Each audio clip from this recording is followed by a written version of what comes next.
دیکھیں سیرش، دو تین طرح کے طبقات ہیں جو خان صاحب کے ارد گرد ہیں.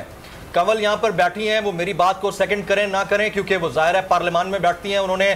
سیٹس بھی شیئر کرنی ہوتی ہیں، لائک وائز سٹیٹس بھی شیئر کرنا ہوتا ہے. لیکن میں آپ کو یہ بتا دیتا ہوں کہ ایک وہ طبقہ جو فیوڈل لارڈ کہلاتا ہے، جنہوں نے بزنس کے ذریعے پیسہ لگایا، الیکشن جیتے، الیکٹیبلز کہلاتے ہیں، ان کا نام اگر اس میں آیا ہے، اور اگرچہ کہ آیا ہے، تو ان کے خلاف تو تحقیقات ہونے جا رہی ہیں. خان صاحب ویسے ہی بڑے تنگ ہیں ان سے، پچھلے 2.5-3 سال میں انہوں نے اکوموڈیٹ کیا بائی ہک اور کروک، کیونکہ الیکٹیبلز کے نام پر ہی ان کی حکومت کھڑی تھی اور اب بھی کھڑی ہے. تو اب وہ تنگ ہیں، وہ نئے الیکشن ضمنی انتخابات کی طرف جا سکتے ہیں ان کے حلقوں کے اوپر، لیکن وہ کمپرومائز نہیں کریں گے اپنی کریڈیبلٹی کو. یہ میں آف دا ریکارڈ جتنی میری ڈسکشنز بڑے لوگوں سے ہوئی ہیں اس کا مجھے جو کرکس ملا ہے آپ کے سامنے رکھ رہا ہوں. اب جہاں پر جو لوگ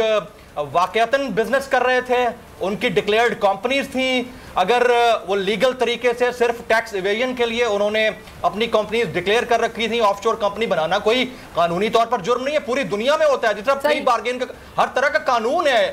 ہر کام کے لیے، اگر وہ قانونی طور پر تھیں وہ اپنے آپ کو کلین چٹ دلوا سکتے ہیں اخلاقی طور پر سائڈ پر رہ کر. تو میرے خیال میں خان صاحب کون ہوتے ہیں، وہ پوری آپ کا سسٹم ان کو کلیئر کر دے گا. لیکن اگر وہ کلیئر نہیں ہے، واقعتاً وہ اس میں انوالو ہیں، ان کی بلیک منی یہاں سے جاتی رہی ہے، غریب ملک کا پیسہ لوٹا جاتا رہا ہے، تو پھر ان کے لیے یہ ورسٹ ٹائم ہے. اور اس وقت خان صاحب کے لیے یا پی ٹی آئی گورنمنٹ کے لیے اگر کچھ پلس پوائنٹ ہے، اور اگر کمپیریٹیو انالیسس کیا جائے نواز شریف صاحب کی اور اس گورنمنٹ کی، تو وہ یہ ہے کہ عمران خان صاحب کے اوپر ذاتی طور پر کسی قسم کی آف شور کمپنی بنانے یا پیسہ چھپانے یا اثاثے چھپانے یا باہر رکھنے کا الزام نہیں ہے، جو کہ میاں نواز شریف صاحب کے اوپر تھا. یہ ایک کلین شیٹ ان کو ملتی ہے جس کی وجہ سے وہ اپنی کریڈیبلٹی بچانے کے لیے اس فیوڈل طبقے کو نہیں چھوڑیں گے. سبسکرائب کریں اور بیل دبائیں تاکہ کوئی خبر رہ نہ جائے.